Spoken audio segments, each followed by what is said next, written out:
요즘 트로트는 누가 불러도 다 똑같다는 말 들어보셨죠? 매번 나오는 얼굴, 매번 비슷한 무대, 그리고 항상 정해진 순서. 그 속에선 알게 모르게 사라져간 수많은 가수들이 있습니다. 노래가 안 좋아서? 인기가 없어서? 아니요, 그들이 무대에 설 수 없었던 이유는 따로 있었습니다. 그것은 바로 보이지 않는 갑질. 오디션이 열풍을 타던 그 시절, 트로트계의 권력자들은 더 단단해졌고 가수들은 그 권력에 찍히지 않기 위해 침묵을 선택했죠. 오늘은 그동안 입을 열지 못했던 트로트계의 갑질 논란을 낱낱이 파헤쳐 보겠습니다. 한때 오디션은 기회의 장이라 불렸습니다. 하지만 실상은 달랐습니다. 참가비 수십만 원 냈는데 미리 정해진 순이더라. 프로그램 제작진이 지인 위주로 캐스팅을 해왔다. 지역 예선도 방송 가수 자식들이 우선순위였어요. 실제로 지역 단위 트롯 오디션에서는 심사위원의 제자나 지인이 상위권을 독식하는 일이 잦았고 공정성이라는 말은 형식적인 구색일 뿐이라는 비판이 쏟아졌습니다. 특히 비방송인 출신 가수들은 우리가 아무리 실력이 있어도 뒷배경 없으면 못 올라간다 라며 출연을 포기하는 경우도 많았습니다. 2019년부터 시작된 TV조선의 미스터 트롯은 트로트를 대중음악으로 끌어올렸다는 평가를 받았습니다. 하지만 프로그램이 인기를 끌수록 오디션의 공정성 논란도 커졌죠. 한 제작 관계자는 익명을 전제로 사전 미팅 없이 예선 통과하는 경우는 거의 없다. 실력보다 방송을 잘하는 쪽, 즉 기획사나 작곡가 라인에 속한 출연자가 유리하다 라고 폭로했습니다. 실제로 미스터 트롯의 경우 최종 결승 진출자 7명 중 5명이 기획사 소속 가수였으며 경력자와 신인 간 형평성 문제가 도마에 오르기도 했습니다. 또한 유튜브 채널 가요정보에서 가수 지망생 C씨는 예선비로 10만 원을 내고도 심사조차 못 받은 채 탈락했다 라는 경험담을 전하기도 했습니다. 트로트계에선 작곡가 갑질도 유명합니다. 곡 하나 받기 위해 수백만 원에서 수천만 원이 들고 곡을 받고도 홍보비 명목으로 돈을 더 내야 방송 출연이 가능하다는 증언도 나왔죠. 곡 하나 받고 행사도 안 잡아주면 그게 무슨 의미냐. 곡 받은 다음엔 연락도 안 받고 책임도 안 져요. 특히 일부 작곡가는 자신의 제자만 밀어주는 형태로 외부 가수의 접근을 철저히 막았다는 내부 고발도 있었습니다. 심지어 기획사 일부에선 가수에게 이 무대 출연하려면 이 행사 수익 절반 내놔라 라는 식으로 출연권을 조건으로 수익을 갈취하기도 했습니다. 2020년 가수 홍진영은 대표곡 사랑의 배터리로 유명한 작곡가 조영수와의 작업 이후 논문 표절 논란과 함께 방송에서 사실상 퇴출됐습니다. 하지만 업계에서는 이 사건이 작곡가 라인에 들어가지 않으면 밀리게 되는 구조를 상징적으로 보여준 사례로 평가됐죠.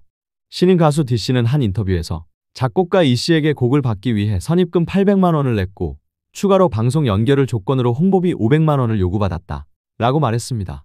심지어 곡을 받았음에도 방송 무대는커녕 곡 사용에 대한 권리도 제한당했다 라는 사례까지 발생했습니다. 이런 구조는 곡 하나가 생계와 직결되는 무명 가수들에게는 엄청난 부담으로 작용합니다.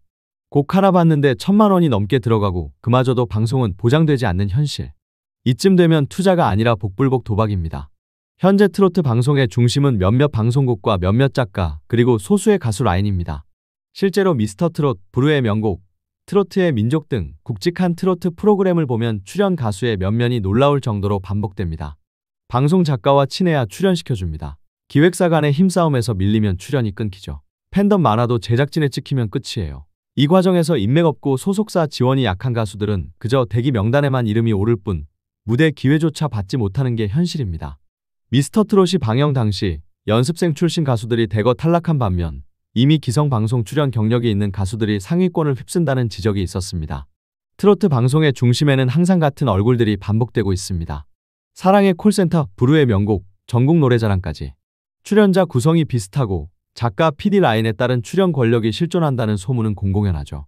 2023년 MBC의 한 예능 작가는 퇴사 후 SNS를 통해 출연자 섭외는 기획사와 방송사 간 암묵적 계약이 우선이었다. 좋은 가수 있어도 줄 안 서면 출연 어려운 구조다 라는 폭로를 남겼습니다. 또한 2022년 KBS 거리두기 콘서트 출연진 명단이 공개되었을 당시 지역에서 활동하던 인기 가수들이 전원 배제되고 특정 작곡가, 기획사 가수들만 대거 출연했다는 지적도 제기됐습니다. 이런 출연 구조 속에서 무대는 실력이 아닌 정치로 결정된다는 말이 더는 비유가 아니라는 걸 보여주는 사례들입니다. 한때 제2의 장윤정을 꿈꾸며 가수의 길에 들어선 이들. 하지만 돌아온 건 빚만 남은 현실. 데뷔 앨범에 수천만 원 썼지만 단 한 번도 방송 못 나갔어요. 행사비는 기획사가 다 떼가고 전화 알바로 생계 유지 중입니다. 2023년 9월 신인 트로트 가수 B씨는 데뷔 후 행사 20회 이상을 돌았지만 기획사가 수익의 80% 이상을 가져가고 결국 생계를 유지하지 못해 택배 아르바이트를 병행했다고 밝혔습니다. 2021년 유튜브 채널 가요인의 소리에서 공개된 한신인 가수의 인터뷰는 많은 시청자들에게 충격을 안겼습니다. 데뷔 앨범에만 2,300만 원이 들었어요. 녹음비, 자켓 촬영비, 뮤직비디오, 유통비까지 전부 제 돈이었죠. 근데 방송은 한 번도 못 나갔고 지금은 택배 알바하면서 생활해요. 이처럼 가수 개인이 투자하고 제작사는 리스크 없이 수익만 챙기는 구조가 고착화되며 실력 있는 신인도 빚더미에 앉게 되는 경우가 허다합니다.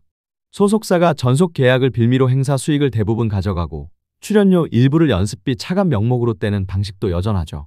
심지어 한신인 가수는 출연을 조건으로 한 접대 요구를 받았다 라며 소속사와 계약 해지를 했고 그 과정에서 위약금 3천만 원을 청구당한 사례도 발생했습니다. 문제는 이 모든 현실을 알면서도 아무도 말하지 않는다는 것입니다. 왜일까요? 폭로하면 출연 정지됩니다. 다음 행사에 안 불러줘요. 심지어 작곡가가 업계에 찍어버리는 경우도 있죠. 2022년 모 프로그램 출연자였던 가수 FC는 방송 인터뷰에서 갑질 문제 제기했다가 다음 시즌 섭외에서 빠졌어요. 심지어 SNS에 항의글 썼다가 행사 섭외까지 끊겼습니다. 라고 증언했습니다. 또한 트로트계는 워낙 좁은 생태계여서 작곡가, 기획사, 방송국, 작가가 모두 연결되어 있는 구조입니다. 한 사람과 틀어지면 사방에서 길이 막히는 현실. 그렇기에 가수들은 피해를 당해도 웃으며 참을 수밖에 없습니다. 트로트계는 폐쇄적인 생태계입니다. 자신이 출연했던 프로그램 작가, 출연했던 행사 주최자, 앨범을 함께한 작곡가. 이들과 엮이지 않으면 살아남기 어렵기 때문에 피해자조차 입을 닫고 참고 있는 상황입니다. 카메라 앞에서 웃으며 노래하는 트로트 가수들. 하지만 그들 중 상당수는 무대 아래에서 눈물과 절망을 삼키며 버티고 있습니다. 가수가 노래를 못하는 세상, 가수가 노래하려면 줄을 서야 하는 세상, 그게 바로 지금의 트로트계입니다. 우리는 그들의 노래를 사랑하지만 그 노래가 나오기까지 어떤 희생이 있었는지는 잘 모릅니다. 흥과 끼로만 기억되는 트로트. 이제는 그 이면의 구조에도 관심을 가져야 할 때 아닐까요? 이들의 노래는 늘 즐겁지만 그 무대 뒤엔 우리가 미처 몰랐던 이야기가 숨어 있었습니다. 눈에 보이는 것만이 전부는 아닙니다. 트로트를 사랑하는 당신이라면 이제는 그 무대 뒤의 현실도 함께 들여다봐야 하지 않을까요? 다음 이야기에서도 우리가 몰랐던 진짜 트로트의 세계를 전해드리겠습니다. 구독과 알림 설정 잊지 마세요.